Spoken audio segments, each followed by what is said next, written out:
Vrau 8 muaj më parë vllahën e tij dhe gjyshin e bashkëshortes, ndërsa sot është gjendur i vetvarur në burgun e Drenovës. Bëhet fjalë për historinë e 26 vjeçarit Romeo Myrtezaj, i cili më 14 shtator të vitit të kaluar vrau 65 vjeçarin Fatmir Muhaxhiri, pasi nuk pranonte divorcin me ish-gruan e vllajit e tij, Dritan Myrtezaj, 38 vjeç, në banesën e prindërve.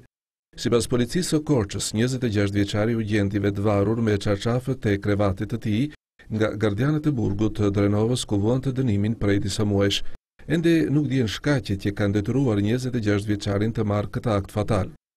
Gjykata e Pogradecit e shpall fajtor Myrtezajin për vrasjen e dy fishtë të ndodhur po në qytetin e Pogradecit. Romeo, antari i komunitetit rom, nuk duronte dot divorcin me gruan e tij e për këtë arsye ka qelluar fillimisht vllahën e tij, kur ky fundit e ka penguar që të marrë automatikun.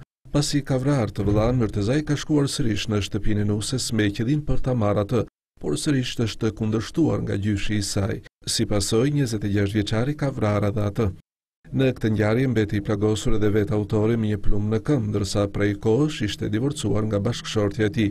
Ai ushtronte dhunë sistematike ndaj ish bashkëshortes dhe abuzonte vazhdimisht me lëndët alkolike.